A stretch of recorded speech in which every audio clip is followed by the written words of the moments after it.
Welcome to New York 4 to 7, presented by Verizon. I'm your host, Chelsea Sherrod, and today we're joined by former Mets relief pitcher Adam Ottavino. Let's see how many topics we'll be discussing today. 7 topics for the 7 train. Today we're going to focus on 7 guys on the Mets pitching staff who deserve a little spotlight considering they still lead the league with an impressive 2.82 ERA. Adam, you pitched under Jeremy Hefner for 3 years in New York. Have you seen this pitching lab develop, and what are your early overall impressions of this group this season? Well, the group's been incredible so far. I mean, really, they're the reason why the record is what it is. They've been a little inconsistent offensively and defensively, but the pitching has been steady the whole way through. As for the pitching development system that the Mets have, it's come a long way since the first year I was there.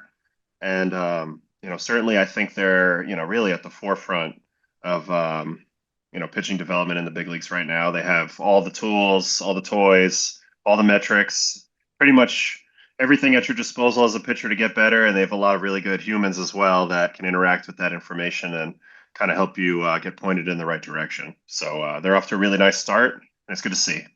Yeah, off to a great start. They've been a game changer for the Mets this season. Let's talk about our first guy, Kodai Senga. He's pitched to a 1.43 ERA through 9 starts this season. Adam, what have you seen from him in his return from last season's injury? Well, for Kodai, certainly the results are awesome so far. You can't hard to argue with that ERA, hard to argue with the overall results to this point. I do think that there are a few things that you always have to monitor when you're talking about Kodai.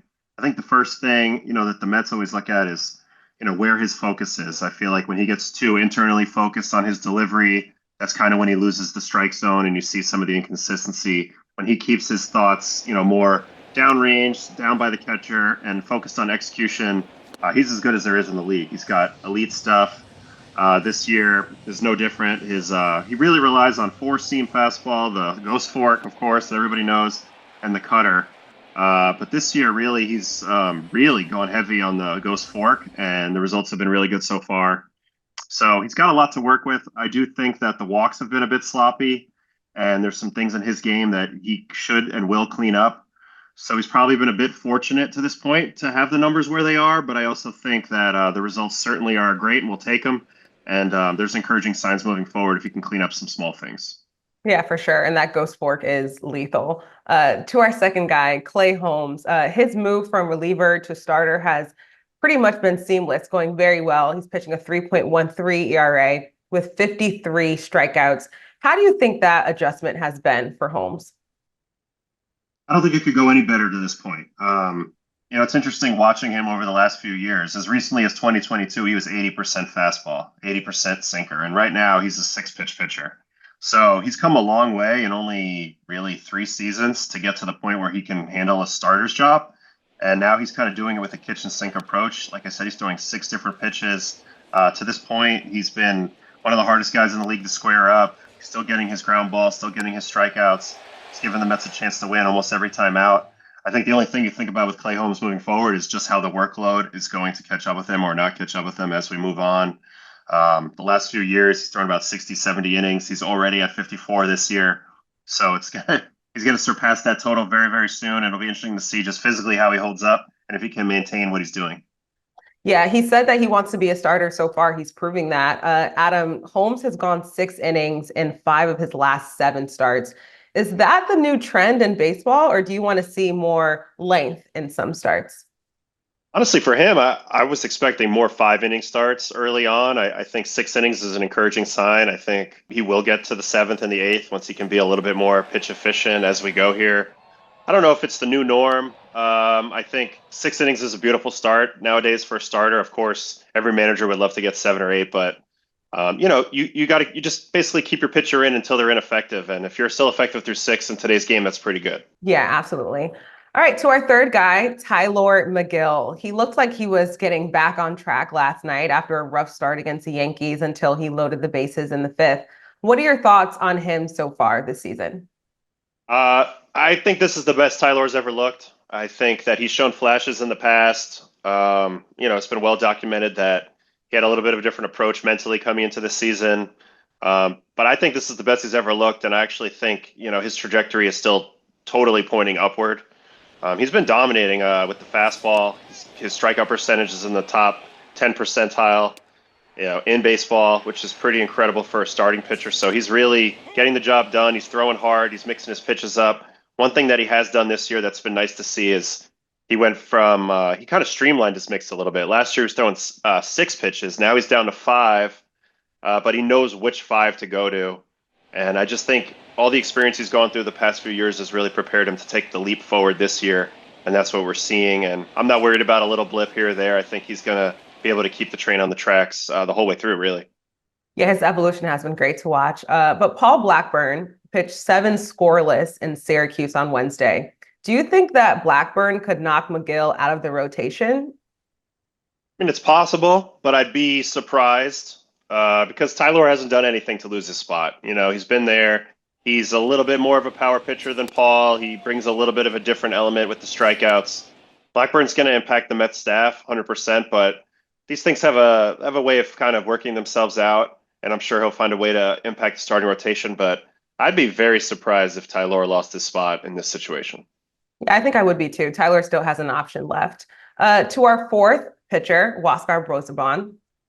In 22 appearances, he has a sub-1 ERA and has looked dominant this season. Last year, for reference, he had a 3.83. What's been different about Brazoban this season, Adam? He's been the saving grace for the whole pitching staff this year. I feel like he's been a sneaky MVP of the pitching staff thus far. His workload's been high, but like you've shown with those numbers, he's been dominating.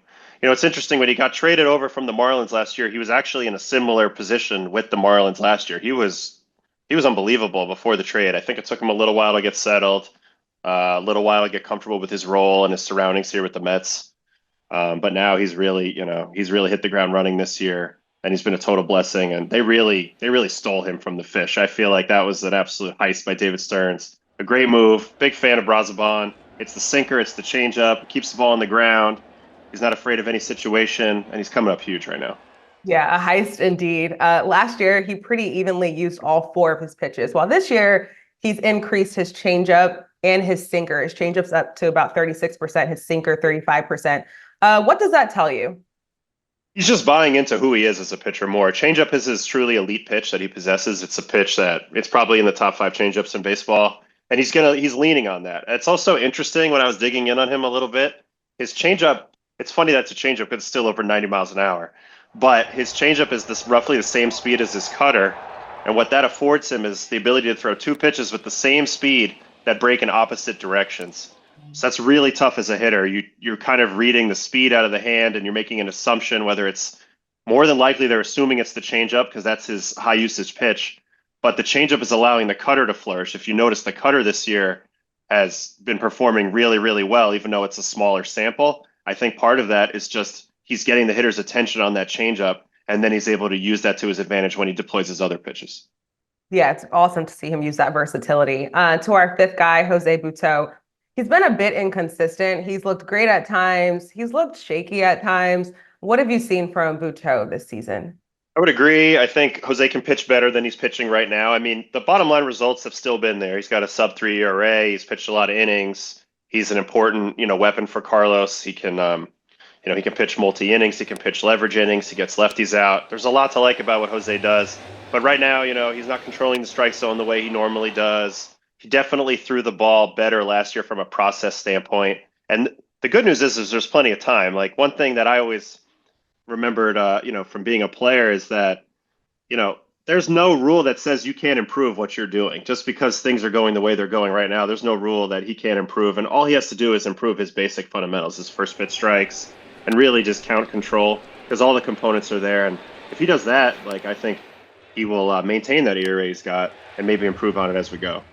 Yeah, it's a long season. To our 6th guy, Ryan Stanek. He's thrown into a more high leverage role with the absence of AJ Minter. How do you think that Stanek has handled that role? Well, Stanek's been around a long time. He's done this role many years for many different teams. So the role is not the issue. I think he has struggled a little bit since he's moved over there. And, that's partially just some stuff with his pitch mix. And it's just, basically having some poor outings at some poor times.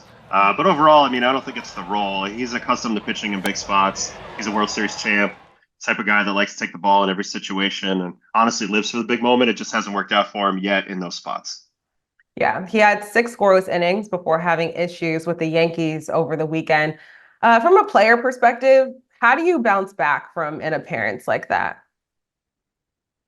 That's the name of the game. That's the name of the game. That's what separates the good guys from the bad guys, in the long run. And really what it comes down to is kind of taking the emotion out of it. When you have a tough outing and you let the team down, it's going to hurt a little bit. But by the next day, you got to learn from it and kind of, take the intellectual information out of that outing and not the emotional information, and then kind of just apply it to what you need to do moving forward. And, Stanek in particular, he's a veteran in this league, so he's been doing that process a long time, and he knows what that looks like. Yeah, it's kind of like having a short-term memory, so to speak, like you're just on to the next. To our Yeah. seventh and final guy, Edwin Diaz. While his appearances always have some drama, he has not blown a save so far this season. Adam, from your perspective, does Edwin look like the Edwin of the past? I think it's a little unfair because his 2022 season was arguably the best season of all time for a relief pitcher. So it's just impossible to duplicate that. But that being said, he's pitched awesome. I mean, yes, he's had trouble with leadoff walks, and he really can't stop anybody from stealing. So those are his two main weaknesses. But in every other part of his game, he is dominant. His strikeout rate is basically 100th percentile. He's one of the hardest guys to hit in the league. He can get every single batter out. He loves the ninth inning. He's not afraid of any type of confrontation. And he's got plenty of experience doing this. So I actually really like the way he's been throwing the ball lately. I think early in the year, he lacked a bit of conviction in his pitches. But now it seems like that confidence is back, the swagger's back, and he's ready to, really get on an extended run here. Yeah, it's so hard to compare when he's set the bar so high. But speaking of some of his pitches and the conviction that he throws them with, his average speed on both his slider and four-seam fastball are down a tad this year. Does that give you any concern? No, just because we've seen him reach the numbers that he needs to reach, in big moments, like when it matters. I think as you get older, you realize that, it's tough to throw your max velocity all the time. And this is another one where you're comparing yourself against your absolute peak. He's Yeah. gotten a little older. Let's not forget he had a really horrible knee injury that he had to recover from for over a year. Uh, all that being said, I would still kill for his velocity. I mean, he's still throwing 97 all the time. It's still special. It's still elite. It might not be what it was in 22, but it wouldn't surprise me if it came back at all. Yeah, I mean, you know how baseball fans, Mets fans are. They want to see that peak night in and night out. But that's obviously not just normal to ask for. Thank you all so much for watching New York 4 to 7 presented by Verizon. We will be back on SNY's YouTube channel and social platforms from now until the final Subway Series matchup on Sunday, July 6th. For Adam Ottavino, I'm Chelsea Sherrod, and we'll see you soon.